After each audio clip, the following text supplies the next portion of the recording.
Be a part of the best pro wrestling podcast today by supporting the Going In Raw Patreon. You can enjoy access to the live taping of the show, exclusive merchandise, and patron-only episodes, and so much more. Support Going In Raw today. Click the link in the description.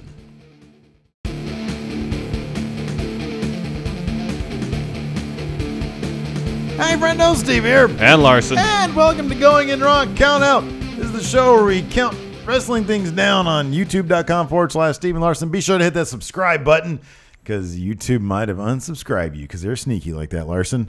Where else can we be found? Patreon. Patreon.com. Did I say patron? Patreon. Patreon.com/Steven Larson. We have contribution tiers, rewards for those tiers. Contribute to the show by giving us your money, and you'll receive you things. Yes, absolutely. We're also at Pro Wrestling Tees at ProWrestlingTees.com/GoingInRaw. You can get that shirt there. This shirt here is a Patreon shirt. $50 Patreon tier. Patreon. You get this shirt. What are we going to talk about today, Steve? Well, Larson, given that we've kind of noticed there is a dearth of heels. Dearth means lack, right? I believe so. Yeah. Especially on Raw, but kind of just generally in the WWE. If you think about it, AJ Styles, he was SmackDown's sort of lead heel for a spell. Yes. And the fans kind of just said, And then he shook hands with Shane McMahon. And at the least, he's a tweener now. Gave him a wink and a nudge. And yeah. So, and he's set up for a program against Kevin Owens. It looks like Bray Wyatt also kind of occupied. I mean, I know he's supposed to be a heel, so you can kind of consider him a heel. But then Randy was with him as kind of heel for a spell, and now he's back to face. Kind of. Even the Miz gets like a pretty decent reaction, like when he's against John Cena, who people naturally just want to boo. Yes. There aren't a lot of strong heels. I mean, Kevin Owens is a strong heel. Roman Reigns. Roman Reigns can kind of be. Roman Reigns is not on this list, by the way, because I have no idea what to do with Roman Reigns. Yeah. I don't know. I don't even know a heel turn doing any good would get him booed, would not get him booed now. Yeah, but anyways, this list is 10 WWE superstars who need to turn heel. There's too many faces, not enough heels. We have the answer. 10 of them. 10 of them. 10 of them. That's right. So we're going to start off with number 10. 10. Randy Orton. The man was born to be a face. I mean, a heel. Yeah. And he went, sorry, wrong way. So he's the world champion now. He's going to be facing Jinder Mahal, who seemingly has taken all the thunder from that particular program. It was crazy. He went from a six-pack challenge with a bunch of mid-carders who could barely contend for the U.S. Championship and Sami Zayn. And then he won, dropped this amazing heel promo, and now he's like the talk of the wrestling world. Yeah. Kind of crazy for Jinder Mahal. Yeah. And so in that respect, I think it's absolutely fantastic that Randy Orton is facing a guy who he has praised in the past. And he's going to be a face here. But the bottom line is Randy Orton, like, is better as a heel. If it wasn't for Jinder Mahal coming along, it would have been like, why do we care about the world title when the face of America, Kevin Owens, has that U.S. title? Yeah. But traditionally, Randy Orton has been better as a heel. And what did we say was the worst outcome of that WrestleMania match that ended up coming true? A boring face Randy leaving WrestleMania with the belt. Exactly. And that's what we have. Exactly what happened. There's so many options for them to do something interesting. Double turn. Have Orton kick Bray out of what's left of the Wyatt family. You know, align himself with Harper and Rowan. Start the Orton family. Supernatural powers. Yeah. Randy Orton. Yeah. Heel. Something new, something interesting, something you haven't seen before from Randy. It'd be cool if Randy flew. Yeah. You know? That'd be cool if he could fly. But then he's a heel who flies. That's scary. It's like a snake who flies. Oh, he's a viper. That's right. Yeah, so he would be a snake that flies. And you know what? For WrestleMania predictions, we called it a draw. But I was kind of right because we came out down on the ramp. There was that snake that he kind of rode on. Rode on? You know, he didn't like that. I know he didn't. But you can tell. But you can tell that like they did some sort of motion follow thing because when he walked, it moved. When he stopped, the snake stopped. You wanted you're right. You wanted a mechanical snake, though. I think I said the same thing. I wanted like a wait. What did I say about Bray? Did I say something about Bray, like the inverse of yours? You said you wanted Bo Dallas to come out in a sexy devil outfit. That's right. Thanks for reminding me. That's what you wanted. How brilliant I am. That was great. I love when that happened. In that respect, I was way closer than you. Yeah, but I was way cooler than you because mine was way better. No, giant mechanical snake's way better. Randy Orton should definitely be a heel. Remember when he used to kick people in the head and he used to beat up on old people? Yeah. That was awesome. I want more of that. I want more of interesting Randy Orton. It's obvious that Randy's bored now already immediately. He seemed like he was bored the week after he burned down the Wyatt compound. And it's so weird that, like, while Jinder is standing out there, like, mad-dogging him, Randy just turns to the Titantron and talks to Bray Wyatt's edited movie. Yeah. It's kind of weird. It is, but I guess... So awkward. What I thought and I didn't want this to happen, was that Jinder would attack Randy and Randy would just RKO him. Yeah. And then instantly, Jinder, you wouldn't take him seriously. Yeah. I kind of like that Jinder dropped his promo, you took him seriously, and then they moved on. Mm-hmm. Then he milled about. There should have been better direction there. He should have, like, walked to the back or... I know, I agree. Watch the promo as well. Because Randy Orton turned towards the camera and Mahal was still standing over here, like he was paused. I know. Maybe that's part of Randy's supernatural abilities. Oh, he can pause time, pause time, because he doesn't need to drop the RKO out of nowhere. Because he can just freeze time, and then just do whenever he wants to. Exactly. Yeah. So traveling. He can change his catchphrase to RKO anytime. Anytime. So time manipulating. Flying, yes, riding on a snake, Randy Orton, along with Harper and Rowan. Orton family. The Orton family. That's supernatural Randy Orton. They all fly in like a Zod and Nom, and Girl and Ursa. Ursa, yeah. And they go, yeah, exactly how it should have been. That'd have been a great angle. Who wouldn't want to see that? So yeah, kneel before Randy. So turn Randy Orton heel in like 6 months. So we have a feud with AJ Styles. 6 months. 3 months. 3 months. A double turn. Jinder's hot. People love Jinder. Double turn next week on SmackDown. Number 9. Apollo Crews. I mentioned this in the Raw recap episode this past week after his conversation backstage with Titus O'Neil, with Titus Brand. Yes. And I firmly believe, and I think on this level at least, you think that Apollo Crews needs something. Yeah. He needs something. He needs something to do. You, my friend, are grasping at straws because you came in here and was like, hey, I thought Apollo Crews did really, really good in that backstage. I thought he did. I'm not saying he did bad. I'm just saying you're grasping at straws, saying that there was anything really going on there.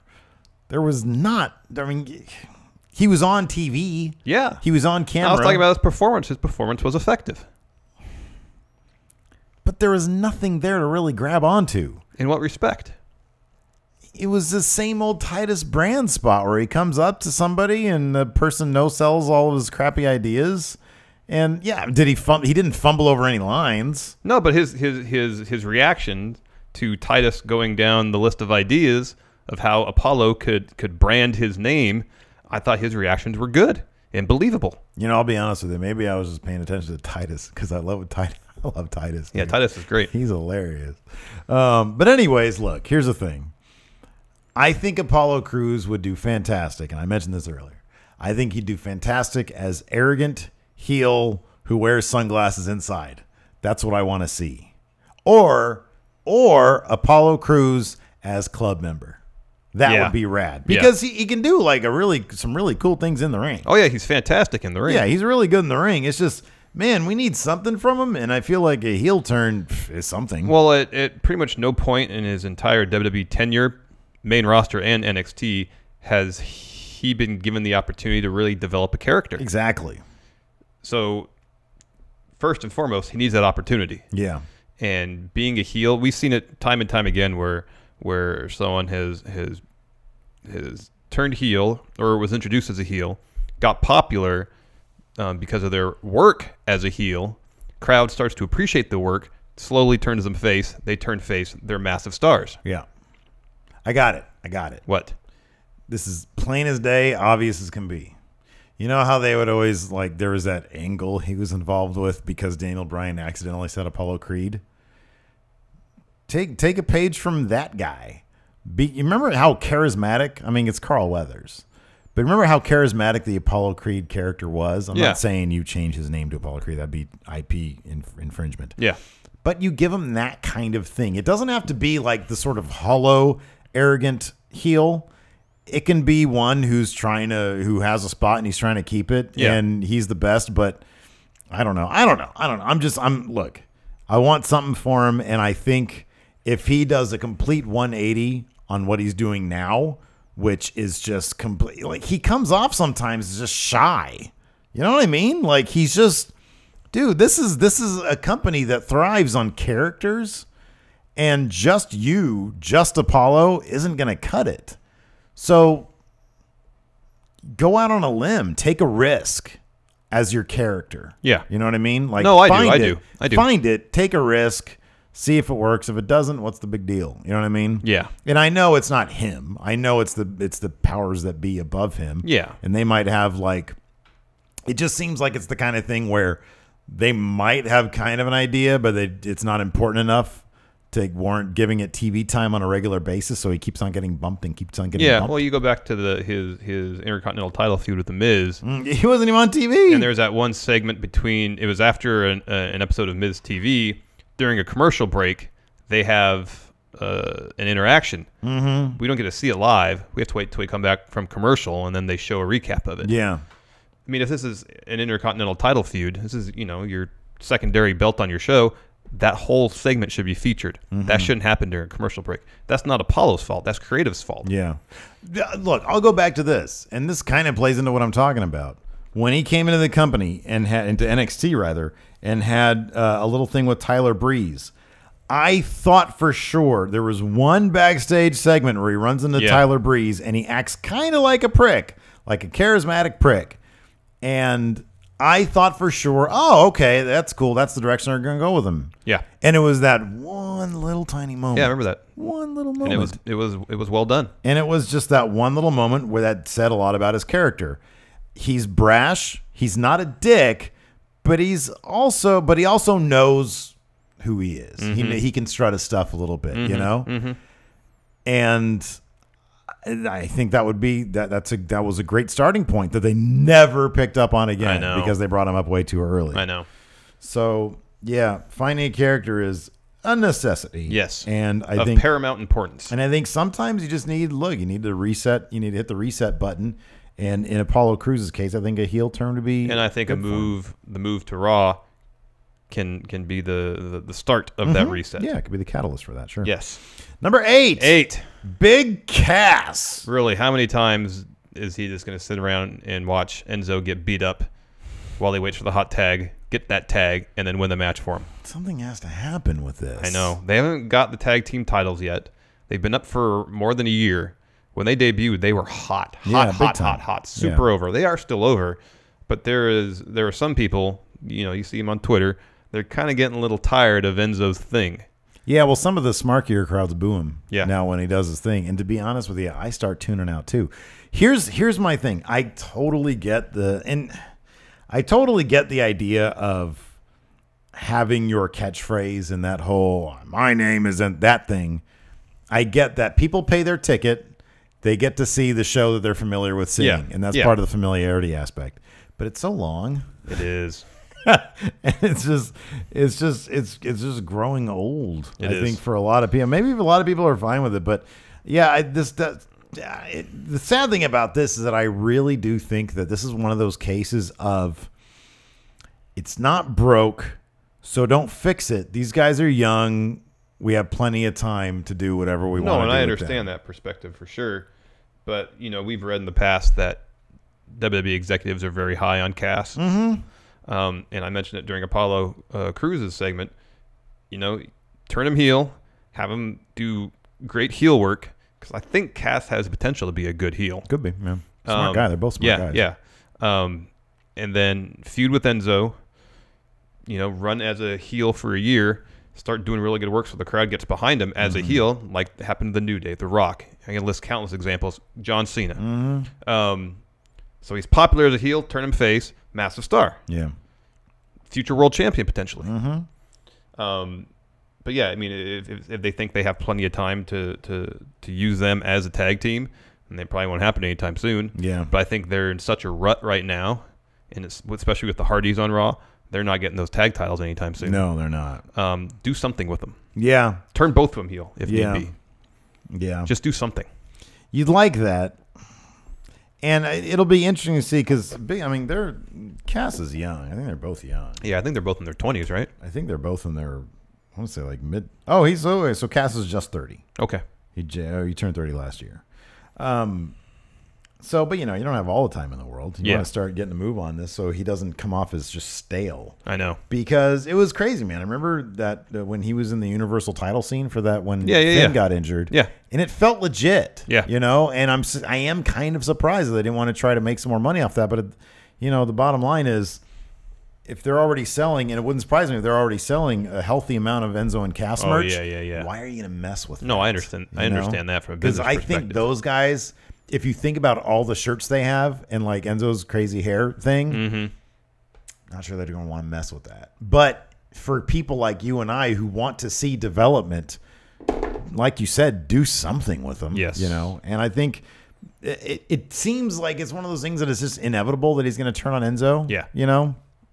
So why not just do it? I know. Let's get a move on. Because you might lose some merch sales short term, but if you do the turn right, build the story right. Yeah. In 2 years' time, Cass can be a huge star, and you could recoup all of those lost merch sales. Millions of dollars. And gain a ton more. Millions of dollars. Yes. In merchandise revenue. Yes. Number 7. 7. Austin Aries. Now, he's the top face right now on 205 Live in the Cruiserweight division. Neville is established as top heel. That's not changing anytime soon. Correct. Yeah, this is not going to happen. Especially now with Perkins kind of becoming number 2 heel. Secondary heel. Yes. It definitely isn't happening. No, absolutely But as not. we saw in NXT, his short time there, as we saw during his tenure behind the announced booth on 205 Live, Austin Aries does great heel work. Oh, yeah, he's fantastic. He's awesome. He's one of those guys who he's got so much natural charisma that he can get by on whatever he does. Yes. But you can tell he relishes being a heel. Why not let that guy do what he does best? Yes. Because here's the thing. There's plenty of like other guys that can step into the role, like especially on the way up, that can step into the role of top face. Oh, yeah. Akira Tozawa, Jack Gallagher, Cedric Alexander when he comes back. Those are the 3 that come to mind. Plus, they bring in Hideo Itami. Yeah. They had a feud, Itami and Aries, that never got to play out because Itami got hurt. Right. They could do that in 205 Live. It really bums me out that you mentioned that Aleister Black was taken on. Who was he fighting? He was fighting Aries and Neville in the Netherlands during the European tour. I really, really, really don't want to see Aleister Black. I don't want to see Tommy End on 205 Live. I do not want to see that. I'll be devastated. I will cry. Okay. We'll make sure we shoot it and we can use it for a podcast. Really? Me crying? Yes, that's going to make a great thumbnail. And it will probably get tons of views. Here you go. There you go. Use this. Yeah. Good. There. Good. All that. Good. Getting back to Austin Aries, though. Great heel. Yeah. He will be a heel at some point within the next 2 years. It'll happen again. And it's a matter of circumstance, pretty much. They decided to turn Neville heel, so they couldn't really have Austin Aries as a heel. Here's the thing. I wonder if they'd pull the trigger. Like, Neville, you saw this at Mania a little bit. Neville might be so good as a heel that he's going to start getting over as a face within the next 6 months. Entirely possible. I could totally see that happening, in which case you're going to have a double turn. Austin Aries goes heel. Yeah. So I could see that happening. He really, like, especially when he turned on No Way Jose when they were doing the dance bit. Yeah. That was so good. I know. The thing would be interesting, though, is say that double turn happens. How long does it take before Austin Aries starts getting over as a heel? They have to do another double turn. So 3 months. I know. It's a embarrassment of riches. Yes. Good problem to have. Number 6. Roderick Strong. Now he's doing good work in NXT, but he's kind of a ghost. He's kind of invisible. He has no character. He has zero character. And as we've seen with Apollo Crews, you could have been Ring of Honor champion 11 times. I don't care. You're not going to get over if I have no idea who you are. Well, he's not going to get over to his fullest potential without a character. I mean, he's really good in the ring. Oh yeah, he's fantastic. I mean, I love watching his matches. Yeah, we were totally convinced of his in-ring ability at the house show here when he fought Oney Lorcan. Oh my God, it was great. And we still praised the match highly because it was great, stiff, They busted their ass at a house show in front of 800 people, maybe. Yeah. So he's great in the ring. We just need something outside of the ring that gives us a reason to root for or root against Roderick Strong. He kind of has like smug face anyways, so why not just run with that? Like, again, he seems like the kind of guy. Go back to Apollo Crews. He seems like the kind of guy who almost needs to not be. Well, in Roderick Strong's case, it's a little bit different. With Apollo Crews' case, I would just suggest don't be yourself. Like, being yourself is not the way to go here. Be a jerk. With Roderick Strong, I kind of get the idea that he just needs to be himself, but like an asshole. You know what I mean? Like, I feel like everything is there for him to be heel. And what's interesting is that they didn't pull the trigger on him being a heel right away. I know. Because it's not as if the NXT crowd automatically embraced him as a face. It's not like he came in like Shinsuke where everybody popped because, oh my God, his entrance is so crazy. And and he's obviously just a boatload of charisma. He got the pop on his debut because people recognize the name. Yeah, exactly. Recognize his work. But if you think about like when they brought him in, he came in to replace Hideo Itami at the Tag Classic, teaming with... No, he was teaming with ARIES in the Tag Classic. He teamed with ARIES in the Tag Classic. He debuted before that. That's right. And then didn't ARIES got hurt in that, didn't he? Yeah, anyways. No, it wasn't. ARIES got hurt during the tournament, but wasn't in the tournament match. It was at a house show in California, somewhere, LA maybe. Yeah. Broke his orbital bone. Yeah. And then Roderick Strong had to wrestle that match against... It wasn't a tag match. Was it TM61? That sounds right. Okay. They made a one-on-one match, and TM61 advanced. Yeah, that's right. So I guess, by aligning himself with ARIES, he kind of was a heel for a moment. Right. But he didn't really do anything to say, hey, I'm a heel. Yeah, there was nothing heel there. It was just the fact that ARIES was a heel, and they used to be tag team partners, I think, in Ring of Honor. Oh, okay. I didn't know that part. But anyways, yeah, I mean, he's got a great look, but his look is almost like high school villain from an 80s movie. You know what I mean? Like, I just thought of something. It might work for him. I could be wrong. What if he did something along the lines of Jericho in like 2009, came out in a suit. Oh, that'd be cool. Talked real slowly.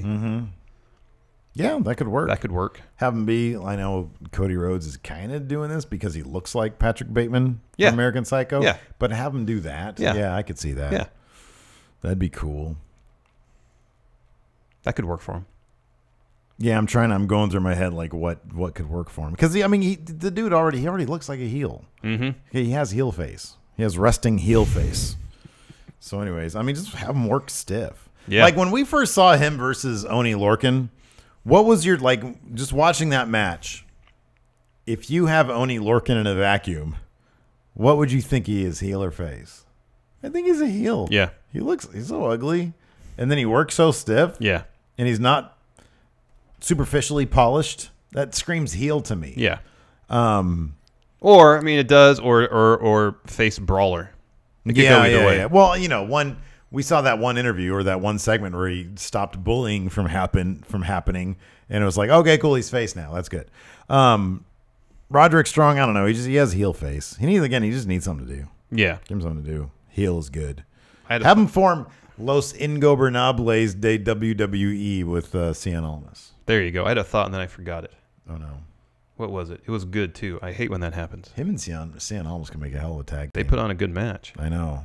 Have them tag together. Bring them up to SmackDown as a tag team. Number 5.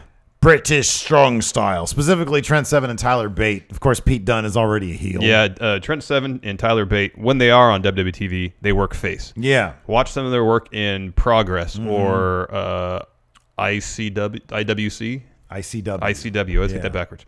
Not Internet Wrestling Community. Yeah, I know. Yeah. They work heel exclusively, it seems like, in the UK, and it's fantastic. Oh, it's amazing. It's so good. The WWE is so misfiring, and I know they probably have a reason for it. I mean, if you're introducing a crowd who has no idea who these guys are, and you know they're the 3 most talented guys on your roster, you need to form roles for them that fit a way that we can be introduced to them. And so they had Tyler Bate be the young 19-year-old upstart, rookie face guy. Yeah. and then Trent Seven just Mr. Charisma. It's hard for him to like come across like you just want to like the guy. Yeah. Because he's just a boatload of charisma. Pete Dunne he can never be a face. He is heel through and through. That face is all heel, and it's brilliant. But when we went to the Progress show in Orlando, I mean, you talked about Trent Seven's natural charisma and how you just want to like the guy. There's still a bit of that, even though he works 100% heel. Well, he kind of reminds me a bit of Marty Scurll, seeing him live. Because, you know, he's a heel, but he's like, God, what's the... Super personable. Yeah, exactly. And also, like, what's the name for like a villain, like a movie villain that you really love to hate, or you hate to love, or whatever the phrase is? I don't know. A very flamboyant type movie villain. Charismatic villain. Yeah, I know what you mean. Yeah, there's a name for it. Though. Probably. I forget what it is. Anyways, that's Trent Seven. The guy, he's just nothing but charisma. But him and Tyler Bate just make they make great heels. Like as a trio, British Strong Style, they make great heels. I have no idea when they're going to fucking do something with these British guys.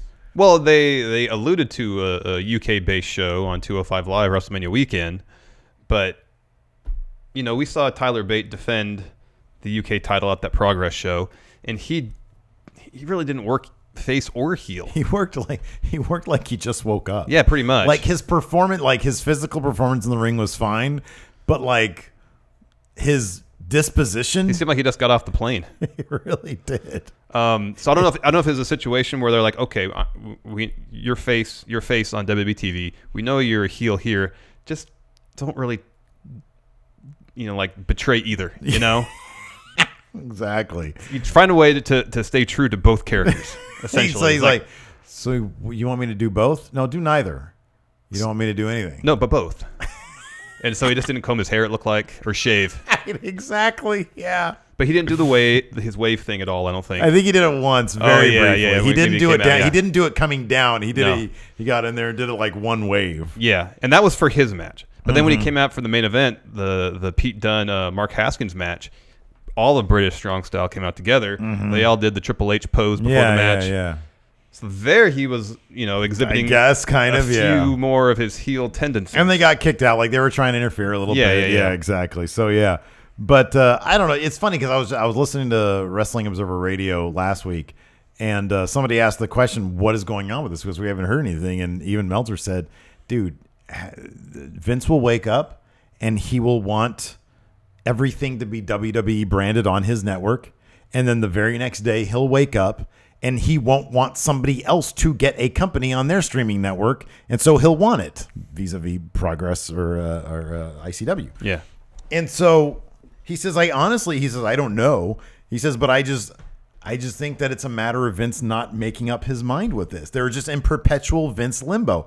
They need to pull the trigger. They've got all this great talent, and the entire WrestleMania weekend, whether it be access shows or like in Progress like we saw or some of the other shows they worked, they kept on alluding to like Pete Dunne would say, "I'm going to take you a belt tomorrow," and tomorrow nothing ever happened there. Yeah. Like nothing ever happens. They keep on setting this stuff up and talking about it, and then they'll show up on NXT or they'll show up on 205 Live, and they don't do anything with it. Just pull the damn trigger. I know, one way or the other. Do something with it. One way or the other. Oh my God.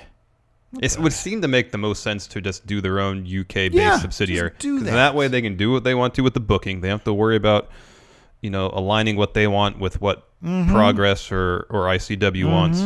Just do your own thing. Just do your own damn thing. Once a month, have a show, tape 4 episodes. Yeah. And then the rest of the month, those guys can go to the other promotions in the UK and work. Yeah.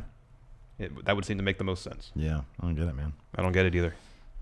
Number 4. American Alpha. Ooh. So we talked about this a little bit, piggybacking off of our exclusive It's Shelton Benjamin breaking news. Yeah. When he tweeted at us to shut us up, essentially, me and Joshua Swearingen going back and forth. He has signed. He hasn't signed. He has signed. He hasn't signed. Shelton Benjamin stepped in on Twitter and he says, look, I'm not signed because of the injury. I'm taking dates. I'm a free agent.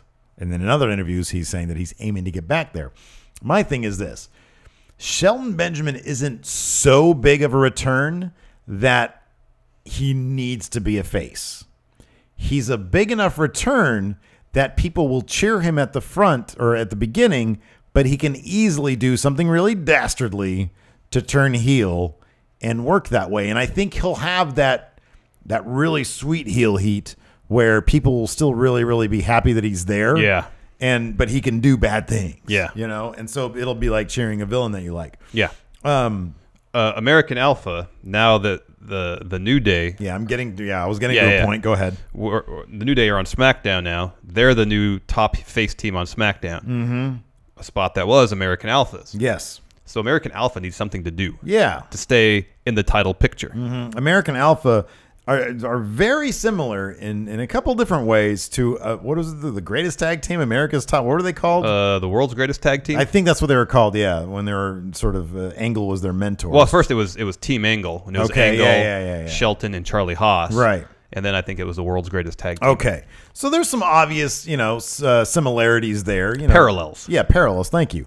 And so I think it'd be fantastic. So you have like a dearth of heels. So you add Shelton Benjamin as a strong upper mid card individual singles competitor heel who's teaming up. So you've got this new 3-man faction that can then take on the New Day. And, American Alpha can finally show some personality because they're kind of suffering from Apollo Crews syndrome. But at least with them, we got to know them in NXT. Yeah, they did some really good character work in NXT. They did some really good stuff in NXT. They came up. It's been a year. We have no idea. Their story has not progressed. Their characters have not progressed at all. It's just they've had the benefit of screen time. Yeah, and they're exceptional in the ring. So... And I guarantee you, especially Chad Gable and Jason Jordan, I feel like when they were in NXT, it sort of felt like Chad Gable was like the personality and Jason Jordan would kind of follow his lead a little bit in terms of that stuff. Like he had the Ready, Willing, and Gable thing, and Jason Jordan, it took Gable all the convincing in the world to get Jason Jordan finally buy into the Ready, Willing, and Gable bit. Yeah. And so I think especially Chad Gable could really, really chew on a heel role. Yes. Really, really nicely. Yes. And I think Jason Jordan would also buy into it a lot. Team those guys up with a heel Shelton Benjamin, take on the New Day. That is quality stuff right there. Yeah, that'd be fantastic. That would be really, really cool. I think those guys really need this. And on top of that, you have American Alpha be heels. You still have the Usos as a top heel team, and there's not a lot of crossover there. It's not like you have the Club and the Revival who have similarities. Oh, yeah, definitely. The Usos and American Alpha, although they're great in the ring together, like when they're fighting each other, they don't really have a lot of crossover. There's not a lot of overlap there. So you can do that. You can have two really strong heel tag teams. Yeah. Number 3. Sasha Banks. This has been ruined for like a while. Yeah, and they've been teasing it for a while. We all know the quality of Sasha Banks' heel work going back to NXT when she debuted on the main roster. Yes. Great stuff. Yeah. And I'm sure at some point they're going to turn her heel to build to an eventual feud with Bayley because, again, as we saw in NXT, between their NXT Brooklyn match and their Iron Woman match following TakeOver, great stuff. Yeah. So it seems inevitable that Sasha will turn heel at some juncture. Yeah. And when she does, the feud with Bayley, it's going to be great. I can't wait for it. Yeah. As much as I like face Sasha Banks, heel Sasha Banks is so much better. Oh, yeah, for sure. Absolutely. She's going to have that problem, though, that like when she's heel, like people are going to want to, she's going to have a pretty short heel window before she's back to fans demanding she's a It'll be a situation where people are like, oh, yeah, we really, really like heel Sasha Banks. We're going to start cheering for her again. Kind of the problem also is although it would feel normal for her to heel up against Bayley, the crowd, I feel, isn't completely sold on Bayley. No, yet. They're not. And the problem could be that they're not gonna follow Bayley. Not necessarily, yeah. And if Sasha's doing really good work, I know they might, back her versus the face. And I know that's a problem, especially heading into a huge show like SummerSlam or WrestleMania. Yeah. So who knows if but if say middle of the summer Sasha turns heel and they really wait on the Sasha Bayley match till Mania, the blow-off match, give Sasha a lot of time to really develop as a heel away from Bayley, give Bayley a lot of time to solidify her spot as top face away from Sasha. Yeah. That might be a way to counter the possibility of something like that happening. Yeah. Maybe. Who knows? Yeah. I mean, if you get Alexa Bliss into a prolonged thing with Bailey, then Yeah. you have time for Sasha Banks to go and challenge, I don't know, who else is a face over there on Raw. I guess you can make Mickie James a face, huh? Well, she is. Is she a face? Oh, Yeah. she is a face. Yeah. Yeah, she came in as heel. She came in as, what was her name? Luchadora. La Luchadora. La Luchadora. Yeah. So, yeah, Sasha Banks. Seems like it's been a long time coming. It'll happen. Number 2. 2. Dean Ambrose. So he was the one member of the Shield I think everybody expected to be the one that turned heel when the Shield eventually disbanded. I think that was kind of the consensus. Yeah. Instead, it was Seth Rollins. It worked Yeah. out great for Seth. It's worked out great for Dean. And Should have been Roman Reigns. It really should have been. Really should have been Roman Reigns. Yeah, if you think if they had switched Reigns and Seth this whole time, Reigns would be over pretty huge right now. Big time. Absolutely. Big time. And I think Seth would be over too. I think it would be. Everybody in the Shield would have been over huge if they had just done that. I know. And Reigns turning would have been the most unexpected, potentially. Yeah. Anyways, Dean, since the Shield broke up, 3 years ago? Yeah, about that. 2.5, 3 years ago, has been consistently faced the whole time. Sure, he's won plenty of titles. His world title reign wasn't that interesting. No. His current Intercontinental title reign isn't that interesting. No. He needs to do something different. Well, Dean needs a challenge, I feel like. Also, the big thing is Raw really needs a heel. Yes, a top of the card heel. They need a top of the card heel. And I feel like Dean, one reason why his world title reign seemed so complacent was as a face, he really wasn't given a whole lot to do. And I mean, come on, the guy talks about, I love bleeding, I love fighting. Well, that's a heel. I mean, I know that people like their heroes to be fighters and everything, but it's like he could so easily actually do the lunatic fringe thing. Yes, as a heel. As a heel. He seems so.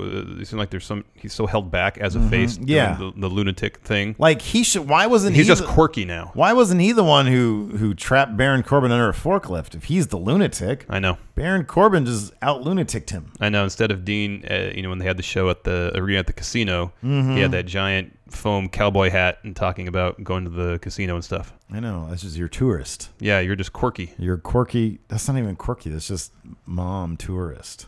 You know what I mean? Yeah. Oh, look at mom. She's wearing that crazy hat. I'm going to put that on Facebook. Getting the margarita, the slushy machine, and the giant plastic cups. The crazy straw. Yep. Oh, you're so lunatic. So anyways, yeah. I mean, I think by virtue of the fact that like right now he's feuding with the Miz, and like somebody pointed out on Twitter, the Miz just seems to be a heel who keeps making good points. Yeah. And so we need a strong, scary heel besides Samoa Joe. How about this? Sorry to interrupt you. No, I wasn't. I was done. All the members of the Shield are on Raw now. Shield reunion. Shield reunion. Build it up so it's like a special, really awesome thing. Yeah. And almost recreate Seth's turn, except have Dean turn on him this time. Yeah, be good. And like really go crazy.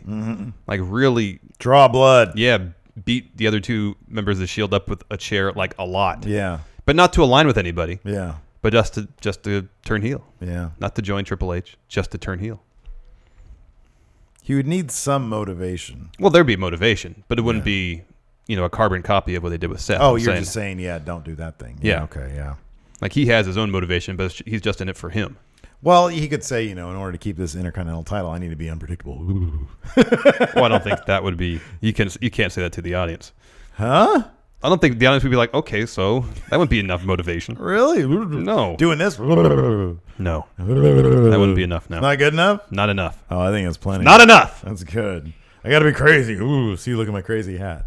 Dean, you're just quirky. Yeah. Anyways, number one. One. Da, da, da, da.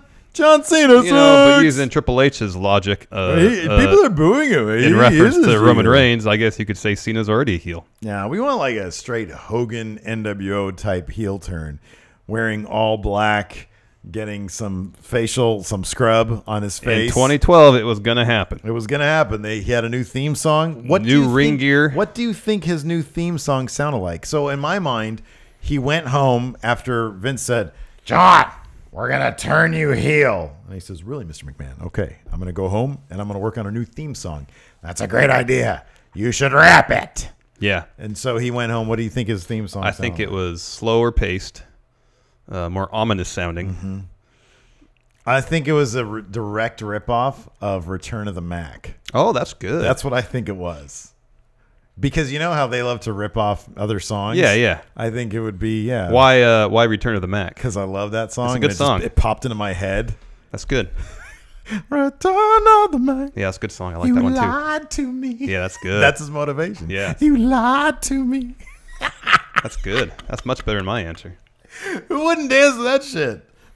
Heel merchandise sales for John Cena would go through the roof. The only problem with turning Cena heel, it would flip the audience response, I think. Everybody that boos him now would, if not immediately, at least gradually start to cheer him. Oh, people would love it. I know. People would love it. I know. It would be fantastic. And I would want him always to be smiling. No. Yeah. Oh, you would, you say? Yeah. Oh, okay. Always smile. Okay. Like covered in blood and smiling. That would be great. Like annihilating weaker opponents, going overboard with it, using sledgehammers. And so then, like his turn would be essentially on James Ellsworth. yeah.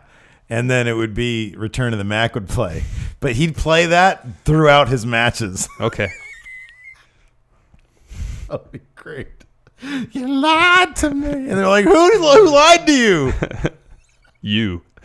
You did when he said you could beat me. Yeah, John Cena heel turn. I mean, how fun would that be? Like at this point, I mean, I don't know. I'm sure they have their reasons. He's a merchandise machine. Yeah. He's a media darling. He's crossing over into if- Hollywood. But if- Hogan did it. He was on the Muppets. Yeah, I mean, The Rock, when he came back in 2003, we did the Hollywood Rock thing. Yeah. That was right at the start, granted, of his acting career after he did Scorpion King, I believe. But he came back and he was a heel. And it worked. He did great work as Hollywood Rock. Here's the thing. Like, John Cena would be the biggest heel of all time. Like, that's how you would have to book it. He could not be weak heel. He couldn't be cowardly heel. He's just, it's as if they have a guy who they're burying everybody with, and maybe you get a little meta with it. And I Yeah, know that should be his thing, literally. All this new talent. Yeah. I'm going to bury you all. Exactly. And that was kind of his thing when he came back recently. Yeah, that was the thing with AJ. Everything he does is heel. I just want the actual confirmation of him being heel in every aspect. So he needs to cheat. Well, yeah, but like, you know. You can cheat and not look weak doing it. Yeah, and be strong. Yes. Yeah. Like he cheats, but he doesn't need to. Yes. He cheats because he wants to. He cheats because he wants to. He smiles a lot. And Return of the Mac plays throughout his songs. That's all good. I mean, his matches. His matches, I mean, yeah. You can't see me. There you go. You can't see me. There you go. There you go. You can't see me. Done. There's your packaging. Heel Cena. Oh, that's great. I do wish that he would come out in the jerseys again. Yeah. I always thought that was cool. Yeah, it was. Because who doesn't love jorts in a jersey? I know. That's like the jersey's the most comfortable shit you can wear during the summertime. I love my jerseys. Anyways, yeah, those are all the heels that should be not faces but heels. Yes, all the faces that should turn heel. Thank you. Yeah, exactly. If you guys have some suggestions, let us know in the comments. And until next time, we'll talk to you guys later. Bye.